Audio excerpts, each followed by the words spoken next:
Hello everyone, welcome to this week's video edition from Pinnacle Executive Coaching. This week we are going to be talking about how to do your mid-year review. And so for those who don't know me, my name is Triza Akuka. I'm the lead coach at Pinnacle Executive Coaching. I offer executive coaching to help market leaders, business executives, managers, supervisors, any identified leader in whatever capacity to be able to perform, to learn, to stay healthy and balanced, and to be able to guide their teams successfully to be able to reach their desired goals and exceed their expectations. So welcome to this week's video edition. So what do we mean when we talk about how to do a mid-year review? You know, for the year is fast passing by. It's already mid-year. We're actually almost at the mid of June. And so I thought it's critical to just talk about what have we accomplished, just see how we can review how the year has been.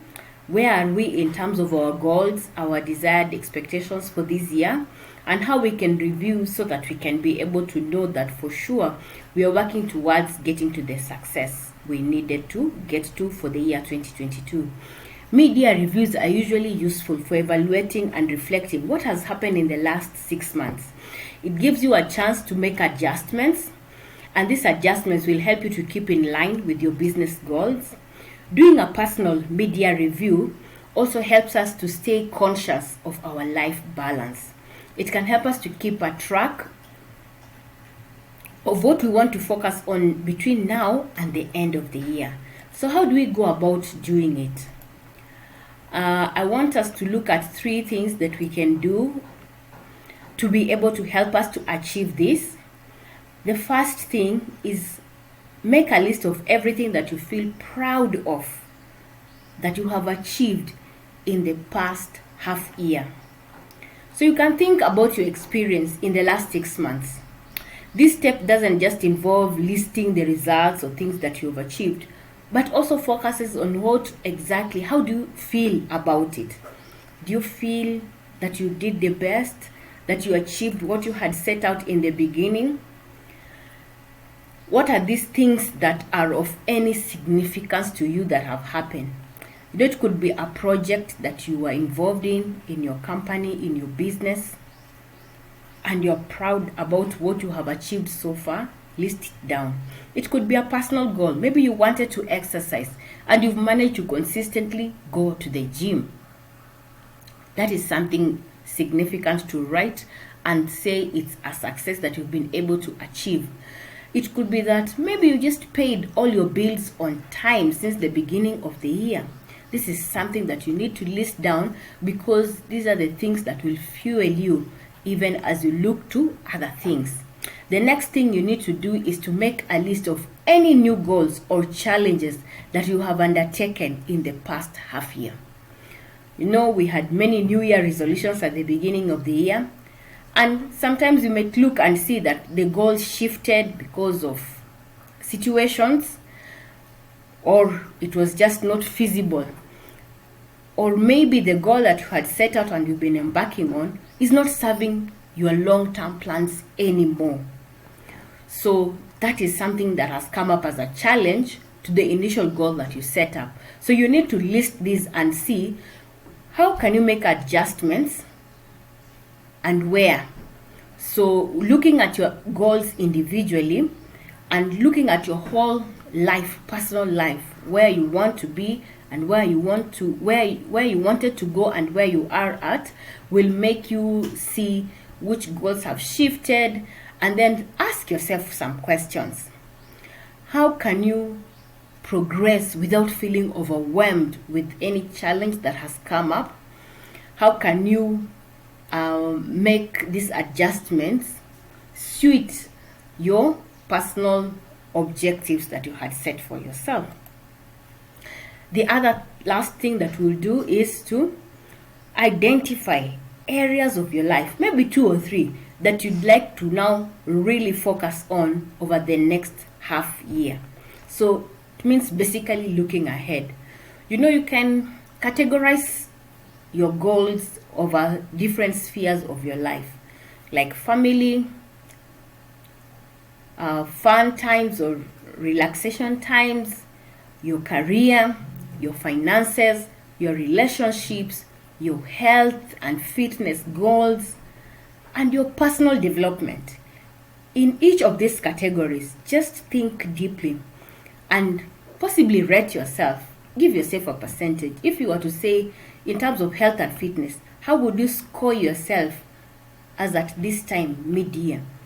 Have you achieved 50% of your goals, or are you at 80%, or you at zero? You've never even started doing anything in regards to your health and fitness. So once you have scored yourself in each of these areas, you need to now look at the ones which are very important but have the lowest scores. Then you can maybe narrow on those ones. Try to do something about these areas before the year comes to an end. And by doing this, you can also do a SWOT analysis. Look at your strengths. What has been your biggest strength even in achieving the goals that you have achieved so far? Make sure to praise yourself on the areas that you have excelled. Then look at your areas of weakness.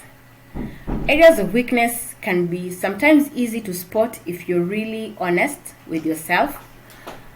And it could also be something that you might need to get external feedback in order to be able to see your blind spots and your weaknesses. Self-awareness is very critical, and the best way to achieve this is through getting feedback in order to recognize these areas and know how to work on it. So I have a 360-degree program, leadership assessment program, that can help you to be really self-aware. So reach out in case you want to explore this in depth. Then you need to look at your opportunities. What are the actionable steps that you can take? What are the opportunities you can maximize on in the next 5 or so months, even as we go towards the end of the year? And then look at your threats. Work to eliminate your weaknesses in order to avoid threats. And the best way to do this is through personal development. So when you're thinking of personal development, you need to really do an insightful analysis of yourself. Just ask yourself, like, I'll do a recap. What are the goals and objectives you have accomplished?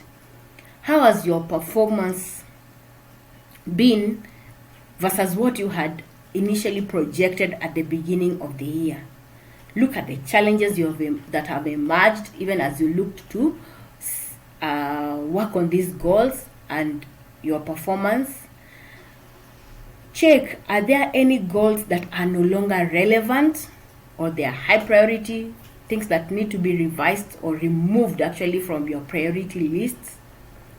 Or what are the priority ones that are lagging so far behind that you really need to do very drastic, urgent measures to be able to scale them up quickly? What resources and support do you need in order to be able to accomplish this?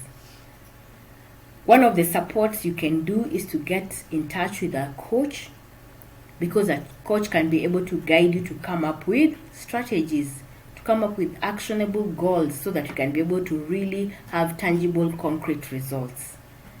And so I can be of assistance if you need a coach. And so I hope you've been able to glean on something important for this week. And after this, don't forget to do a follow-up. Review at the end of June, review at the end of July, review at the end of November, so that in December you'll now be able to say 2022 I was able to do something meaningful and I have tangible results to show for it. That's it for this week. Please remember to follow me on all my other social media platforms. Thank you so much. Like this video, share it with your networks, and let's meet next week. Thank you and bye.